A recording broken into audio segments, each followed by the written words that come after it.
presencia. Un saludo muy especial para todos en esta mañana, hoy martes 5 de agosto, y estamos en nuestro día Collavín, y desde aquí, como siempre, les enviamos un fuerte abrazo de cariño. Gracias a todos por acompañarnos. Recuerden, por favor, dejarnos allí su mensaje para saber que están del otro lado con nosotros. Recuerden que hoy en nuestro día Collavín iniciamos muy temprano con este tiempo devocional.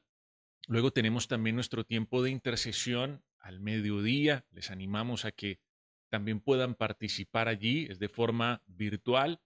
Y finalizamos este día especial de Collavín, de búsqueda de Dios, con nuestros tiempos de alabanza, a las 5 en Marabel, a las 6 de la tarde en el Distrito Centro. Ahí les esperamos. Bueno, en los últimos devocionales de nuestro día Collavín, hemos venido hablando acerca de la temática fidelidad y administración, tomando como referencia aquella conocida parábola de los talentos. Ya hemos revisado varios aspectos importantes de esta parábola que nos enseñan, por supuesto, acerca de una buena administración.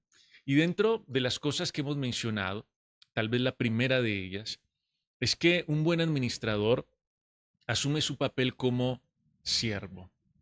Ese es el punto de partida de todo lo demás. Entender que hay alguien que está por encima de nosotros, que nuestra voluntad debe estar subordinada a la voluntad de Dios. Un buen administrador entiende que es siervo, que ocupa el papel de siervo.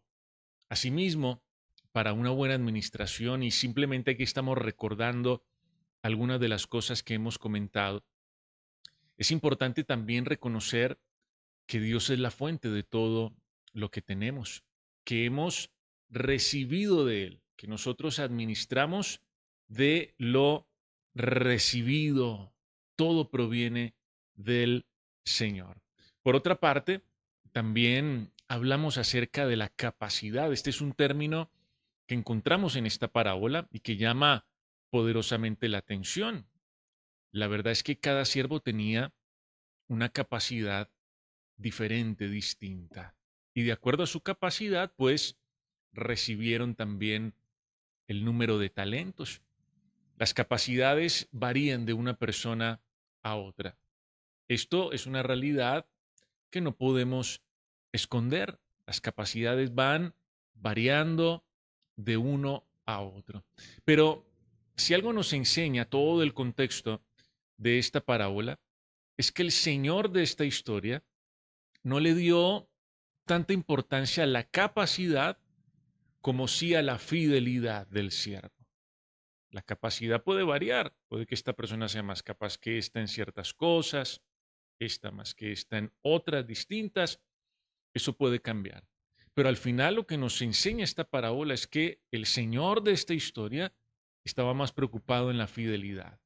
Y la fidelidad tiene que ver con el carácter del administrador, tiene que ver con los principios, con la fe del administrador.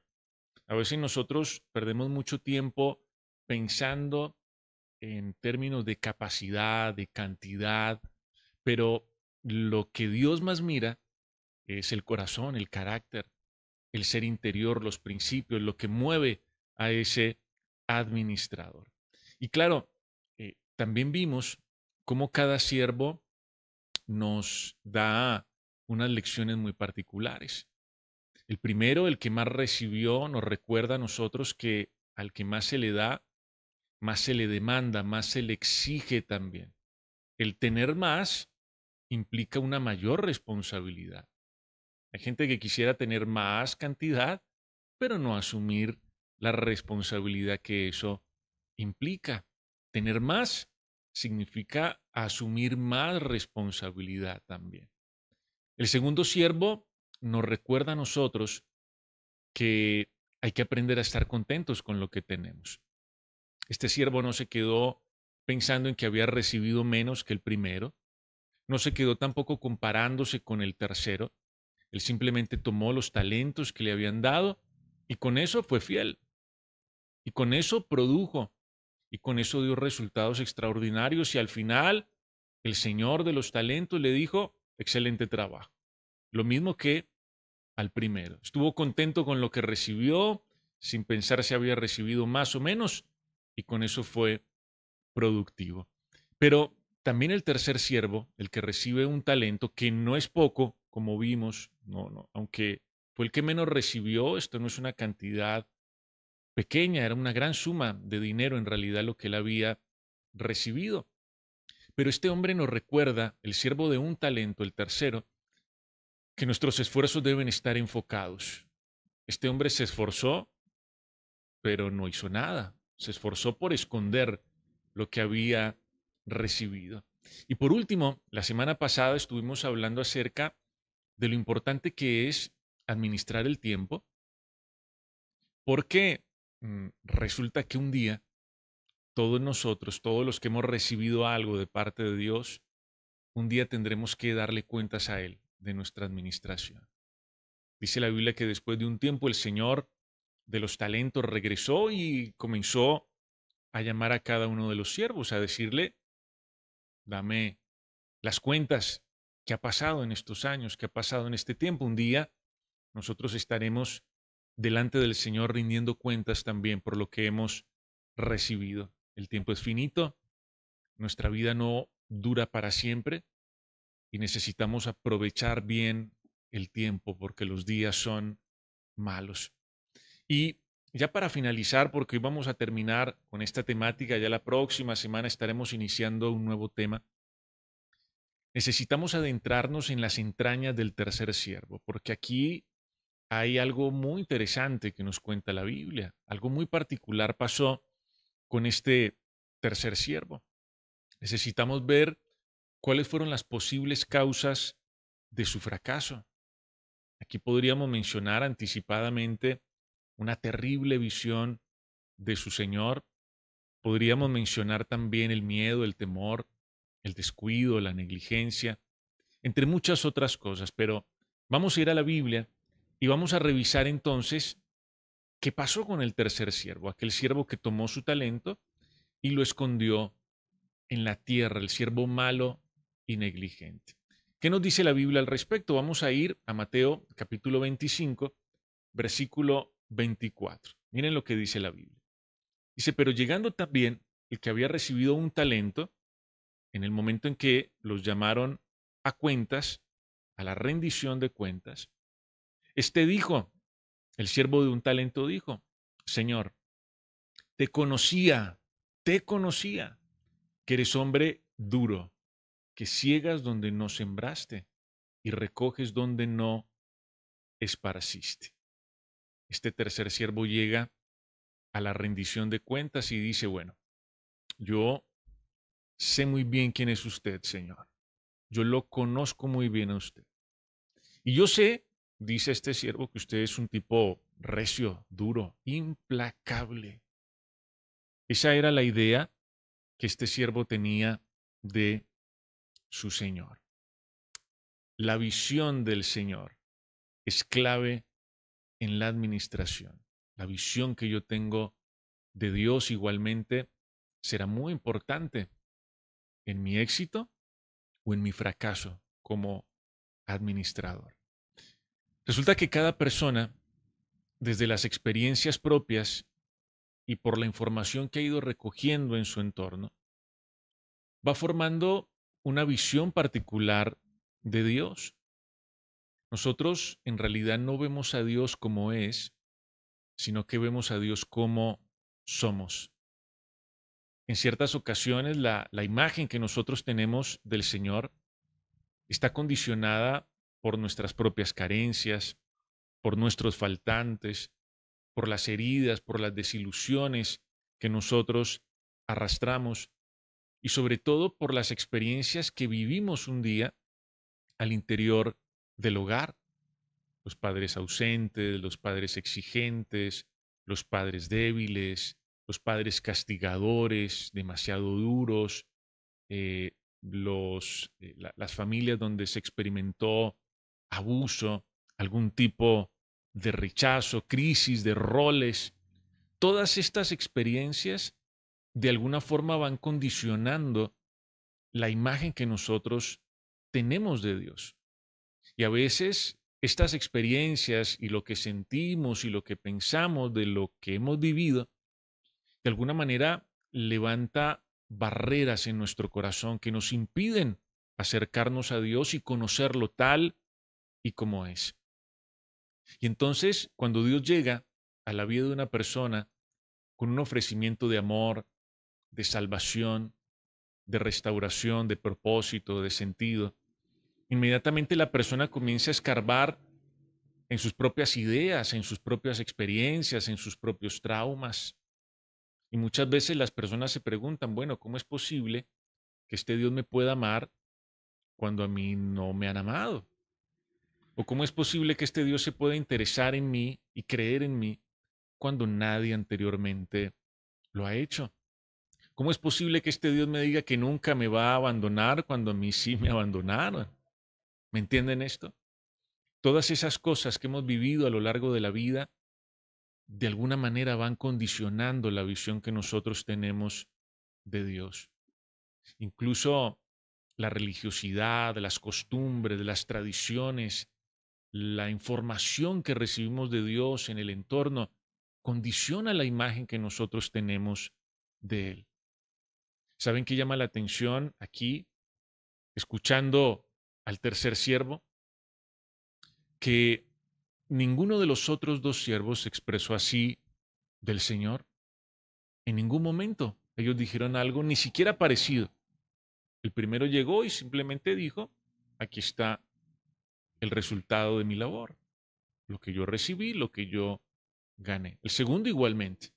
Pero el tercero viene con un discurso muy raro, muy extraño, distinto al de los otros dos siervos. Este hombre se había formado, el tercer siervo se había formado una imagen de su Señor, que luego no le permitió ser productivo en la administración de lo que había recibido.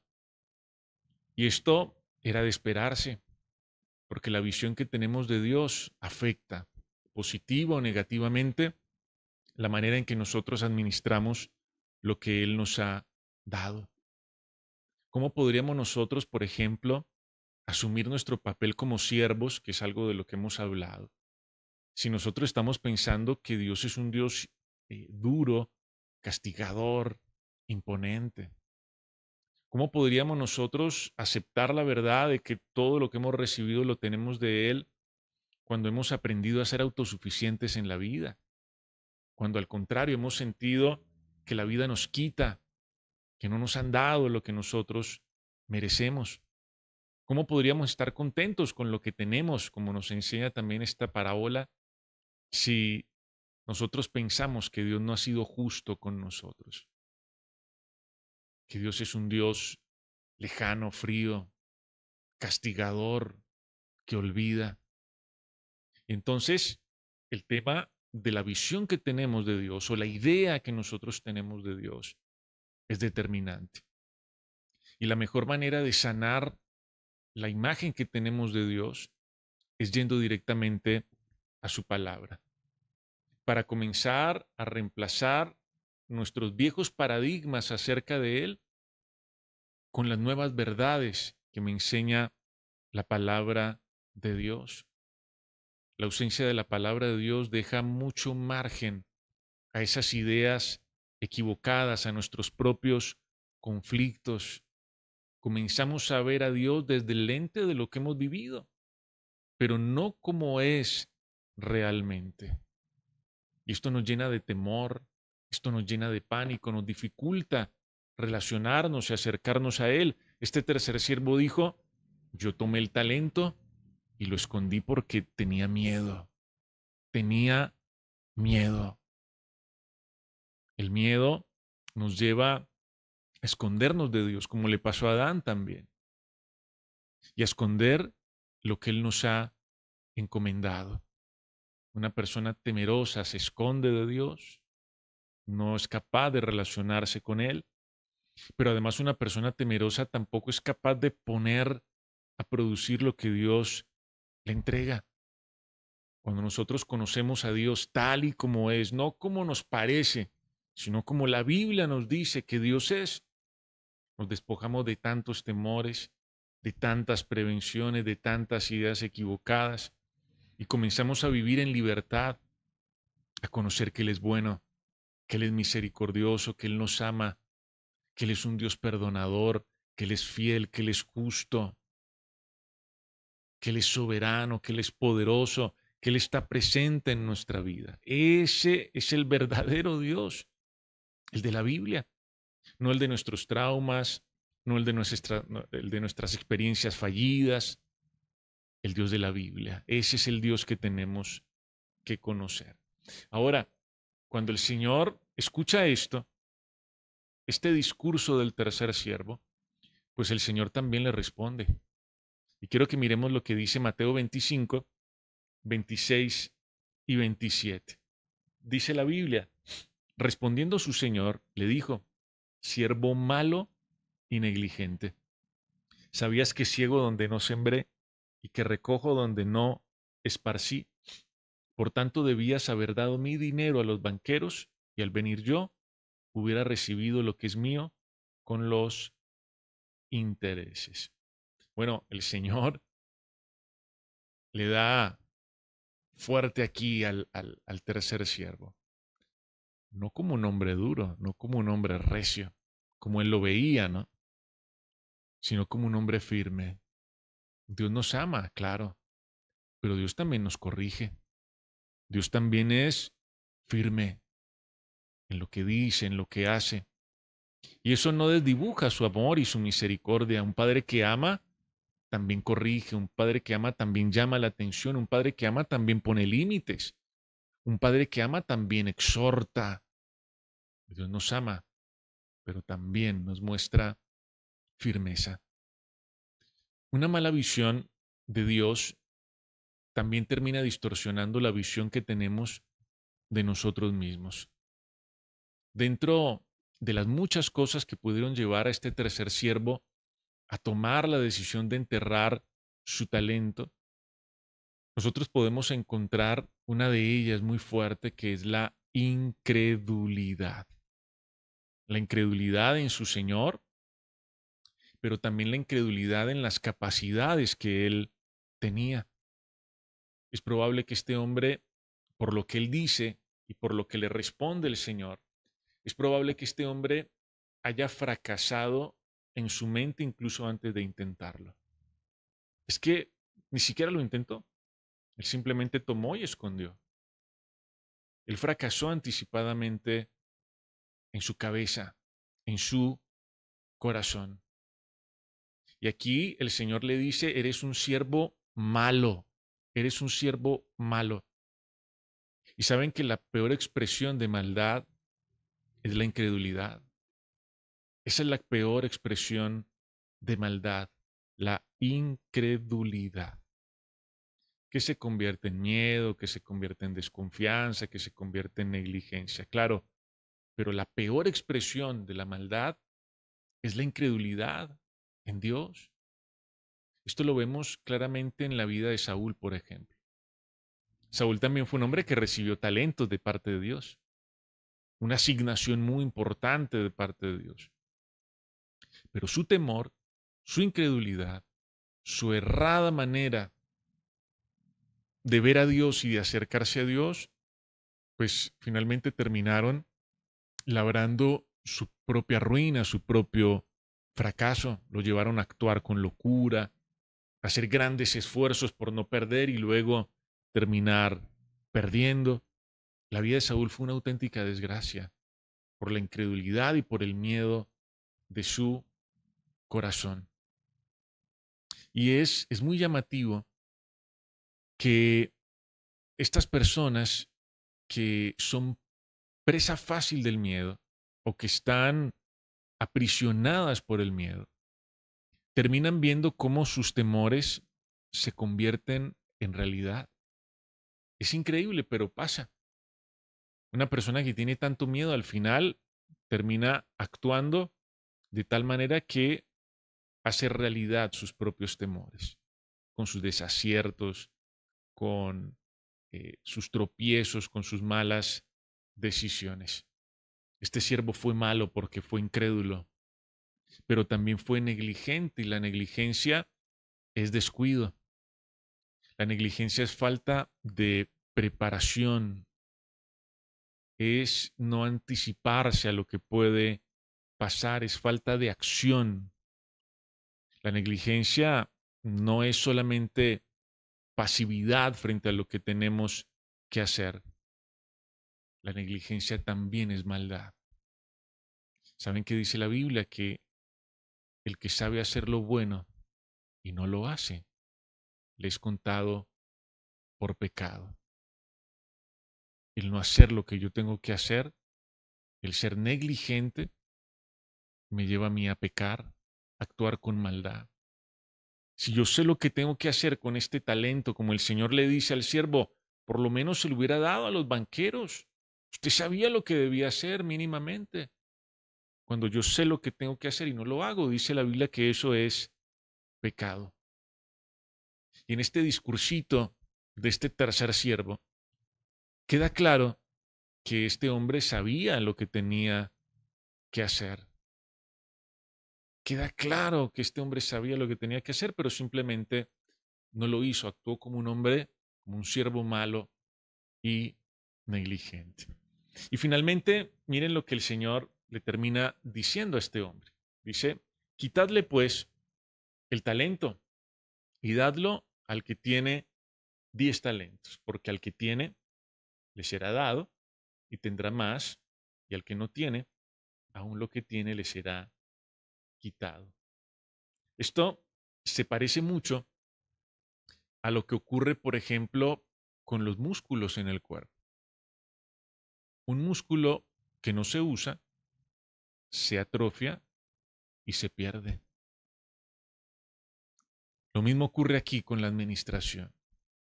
Lo que yo no uso, lo que yo no administro, en lo que yo no soy fiel, pues tarde o temprano lo voy a perder, inevitablemente.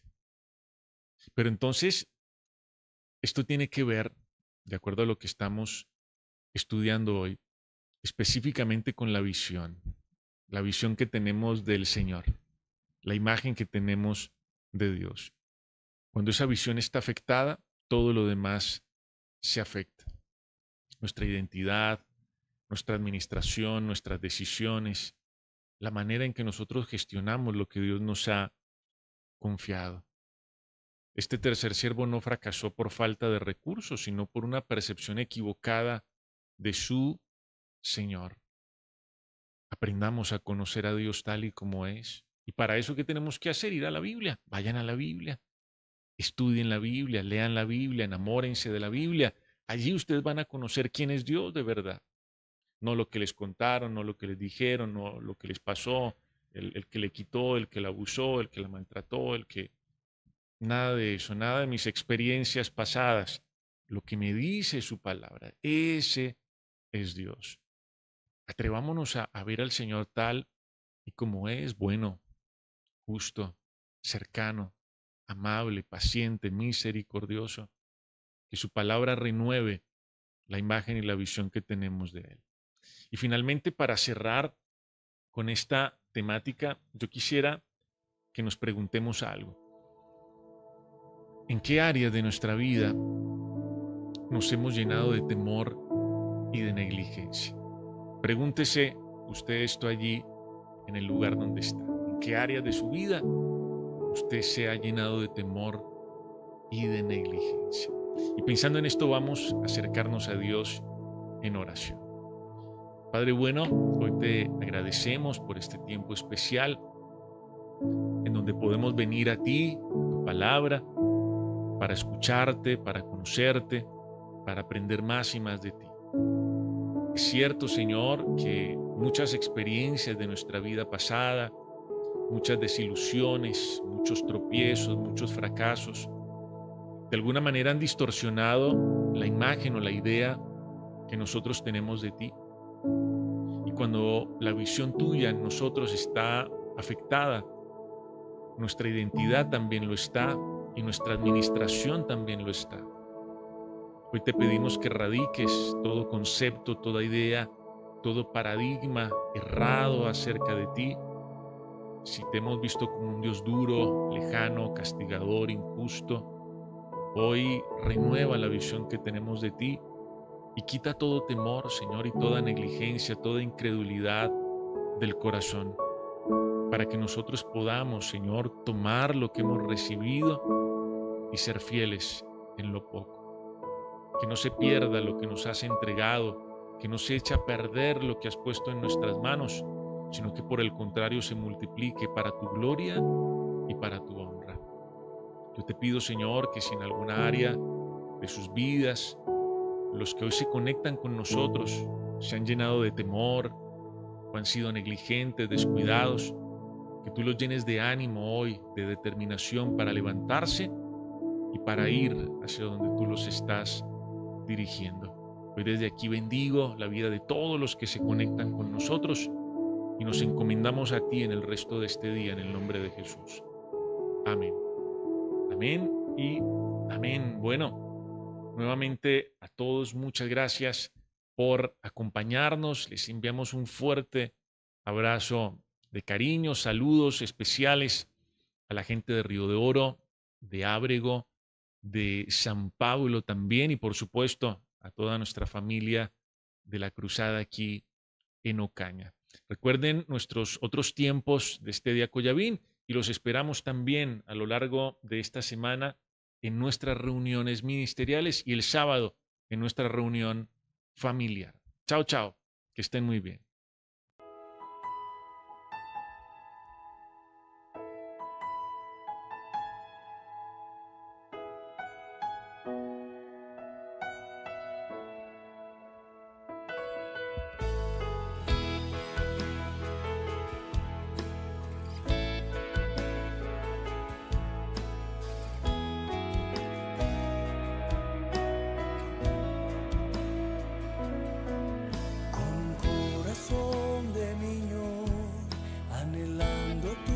Presencia